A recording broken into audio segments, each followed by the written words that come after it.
Tiarni and Dan from Unidan Engineering. Hey guys. A little bit different of a video for this one.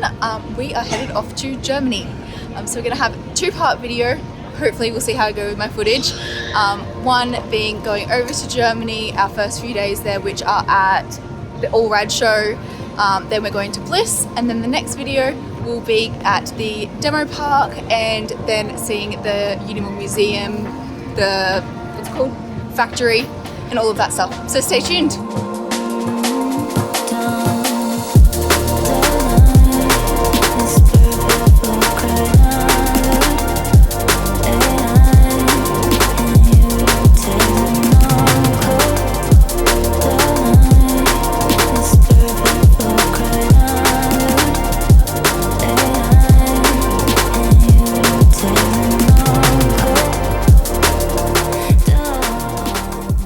Hey guys, Daniel and Tiarni here from Unidan Engineering.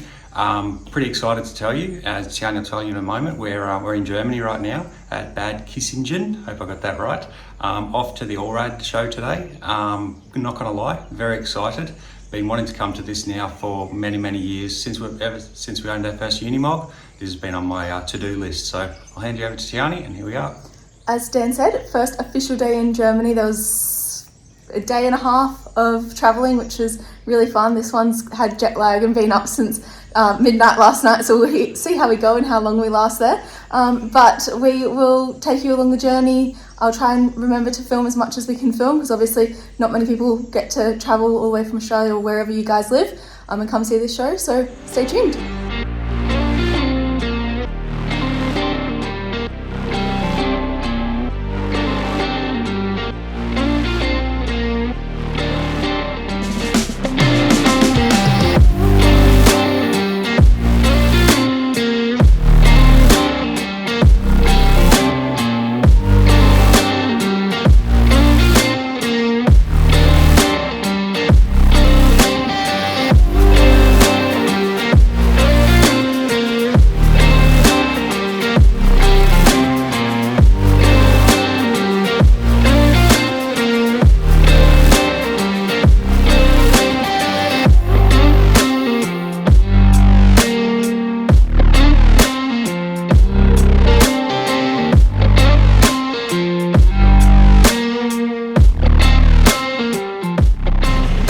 Guess what I'm about to drive?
Well, that was a huge day.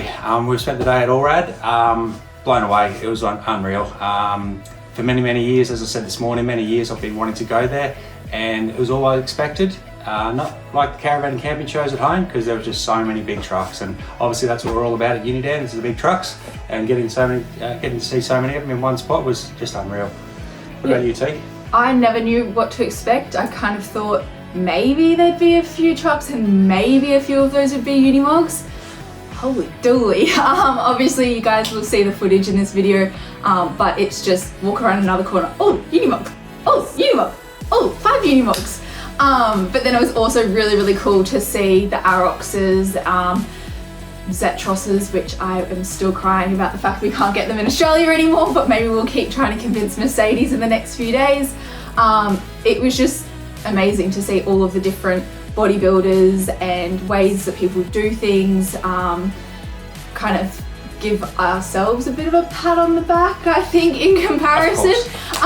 Not to, toot our own horn or be biased, but yeah, it was just really, really cool to see the way that everyone does things, and the size of the show was amazing. Like, obviously you guys have probably been to a lot of caravan camping shows in Australia, and it's caravan, tent, rooftop tent, maybe an expedition body if you're very, very lucky, but it was majority of expedition bodies there, and then all the other stuff. Yep. It was also so good to see some Australian distributors there. Jason Simon for Campos, they had all their gear there, so that was pretty cool. But yeah, it was just a really good day. Probably for me, it was really good to know that we're associated with Bliss Mobil. Their stand was probably one of the biggest there. They're only very, very newcomer in the industry in Europe, but they had the biggest stand, the most vehicles, such a friendly crew. Yeah, it was unreal. So much, not taken away from the other guys, but there's been people in the industry for a lot longer than those guys, but they didn't have very good stands, they weren't overly friendly. Yeah, it was just a really good atmosphere. So yeah. On that as well, we obviously spent a fair bit of the day with Bliss, but then also looking around the rest of the show, but then we also went to dinner with Bliss, and every single one of the guys that were there that work for them came up, have a chat with us, all really, really lovely, all very good at what they do. Obviously haven't seen exactly what they do in the workshop, but we've seen them with our demo body, and putting faces to names and all of that sort of thing was really cool. Yeah. Probably one thing that stood out to me was in Europe, they obviously have different transport rules than us in Australia, and I think there's a very strict licensing rule about going over 7.5 tonne. So whereas we don't have that issue in Australia, the amount of concern or effort they put into keeping their Unimogs under 7.5 tonne was a real eye-opener, and we've come away with some really good ideas, taking a little bit from here and a little bit from there. So yeah, I think there's going to be some exciting times ahead, even though we don't need to stick to that in Australia. Obviously the lighter the vehicle we can have, the better it is off-road, the less fuel you're going to use, all of those things. There's a lot of things that everybody seems to want in Australia, which is going to make it impossible to keep the whole truck under 7.5, but the lighter we can make them, the better, for sure. Yeah. More things like suppliers, seeing KCT outbound, putting faces to names there, as well as Helguth. We had a really, really good chat with them, saw some freaking awesome trucks. Begged and pleaded that we could have them in Australia, but that's not their decision. Yeah, the 5030, so the 300 horsepower, technically 5023, but with a 6-cylinder engine in there. Freaking awesome. What about the 4050? Yeah, a 4050, so a 500 horsepower engine in a 4023. It's just so many cool things, and so many things that we've chatted to them about in trying to implement into our builds. Not so much new trucks with bigger engines, but a few different bits and pieces, which is really cool. Yep, so watch this space. We'll get a few more of their products into Australia shortly. And I think I can say for both of us, the coolest thing is being in a whole different continent, like 24 hours from home, and we just had our shirts on, I had my Unidan hat on, and people were coming up and like, Unidan, like, what are you doing here? And I'm like, how do you know us? So it's so cool to like be recognised, that we are a part. Yeah, we are a part of the industry. So yeah, no, that just blew us away. First thing we sat on the bus going to Allrad, and then you'd hear people talking in the background. Oh, that's Unidan, that's Tiarni. Yeah, it was just weird. It was amazing. And then throughout the show, people would just come up and introduce themselves. So yeah, very cool. So next step, we've got a big drive off to the Netherlands, and I believe we get to go on the Autobahn, and I believe there's unlimited speeds. So watch this space. I think tomorrow we'll have a big smile on our face after that drive, and we're off to see the Bliss factory. So yeah, talk to you all soon. Bye.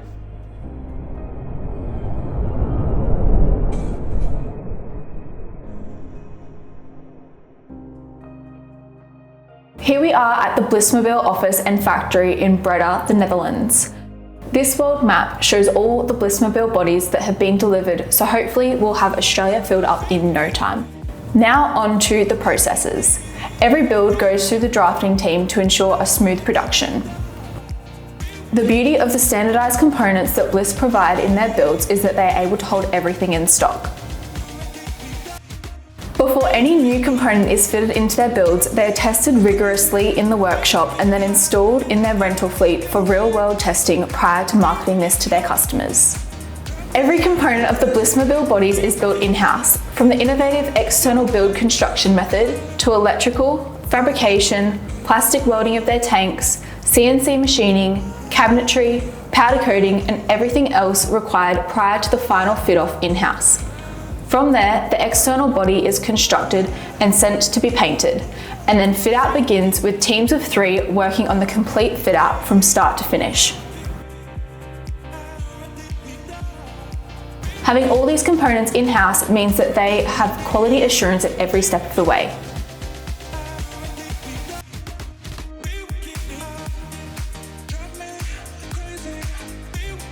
Each body has a designated workstation where it will stay for the life of the build, and then it will either be sent out to its new owner in whichever country around the world or fitted to the chassis in-house.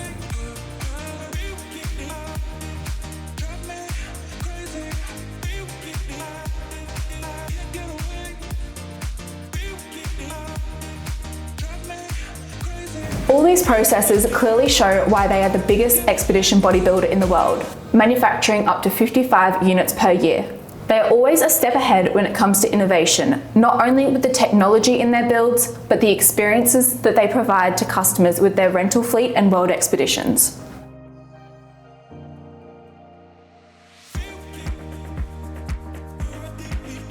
From Mercedes to MANs, Ivecos, and even this brand new design on a Ram 2500. Their yard is filled with some awesome builds, and this has given us a lot of perspective as to the possibilities for the Bliss units in Australia, meaning we're no longer limited to just Unimogs. So we have just finished up at Bliss over the last few days, as you've just seen from the video walkthrough of their workshop and my voiceover and all of that good stuff. We've really enjoyed seeing the factory, meeting all the people behind the scenes, meeting the people that we've been talking to for the last 2+ years. That was really good. Seeing the reason why they build the bodies the way that they build them, and the processes that they've got in place in able to do that and be able to pump out 45-55 bodies a year was incredible. Now that we have that knowledge behind us, we've got our Bliss demo unit here in Australia ready to go. We know how to use it now with a bit of training. We're really excited to get you guys in, show anyone that's interested, and hopefully make a few sales for them. So yeah, really interesting. So stick around, we have another video coming out for our next week and a half or so here over in Europe and Germany and whatnot, seeing some bodybuilders, seeing the factory and whatnot. As Tiarni said, great tour, and yeah, look forward to the next week and a half traveling around Europe. So yeah, really good. Thanks guys. See ya.